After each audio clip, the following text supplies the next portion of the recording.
At 2:03 a.m., every phone in our town went off at the same time. It wasn't a weather alert. It wasn't an Amber Alert. It said, "Remain indoors. Do not look outside. Do not respond to voices calling your name."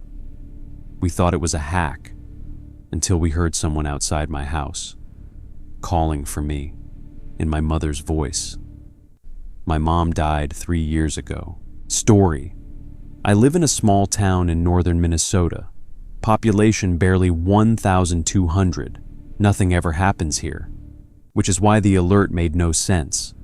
There were no sirens, no storms, no police lights outside, just silence. Then the second alert came through.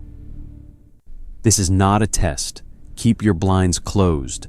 Do not approach windows. Do not engage. People started posting in the town Facebook group immediately. Some thought it was a prank. Others said they didn't get the alert at all. That's when the power went out. Entire town. Pitch black. Except for one thing. Across the street, under the dead streetlight, something was standing there. At first I thought it was a person. Too tall. Too thin. Arms hanging too low. Completely still. Facing my house.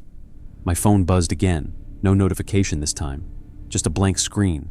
And then a whisper from outside. "Daniel." My blood froze. That was my name. The voice sounded exactly like my mom. Soft. Calm. "Daniel, honey, open the door." My chest tightened. I knew it wasn't real. It couldn't be. But the voice sounded perfect. Not distorted, not demonic. Just her. Then it said something only she used to say. "Don't make me stand out here in the cold." I almost moved. Almost. That's when another alert came through.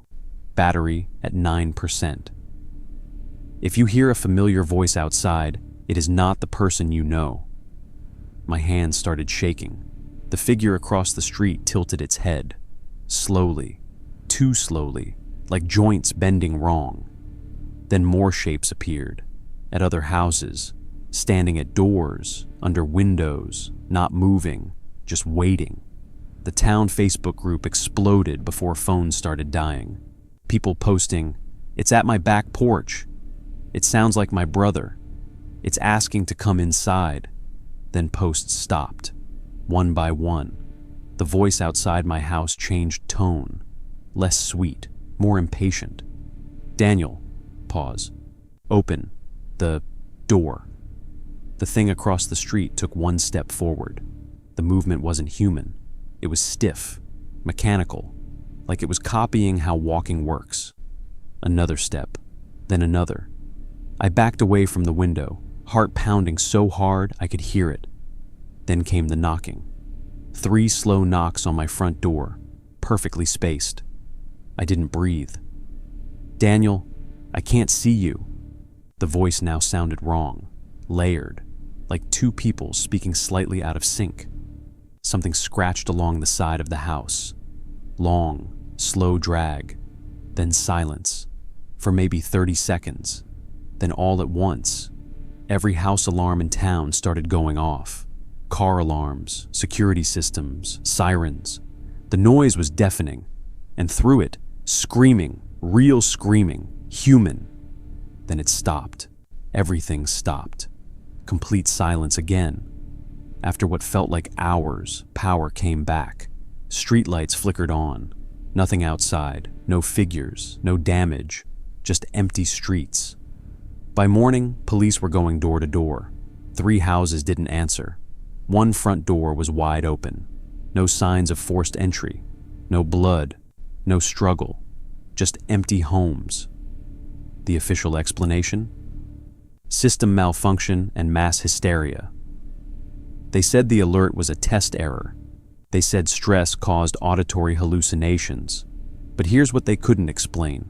Security footage from a house 2 blocks away. It showed something standing on the porch, calling for the homeowner, in his wife's voice. The wife was inside the house, on the couch, crying. The thing on the porch didn't have a face, just smooth skin, where a face should be. And when the homeowner opened the door, the camera glitched. When it came back, both of them were gone. No bodies were ever found. We never got another alert like that again.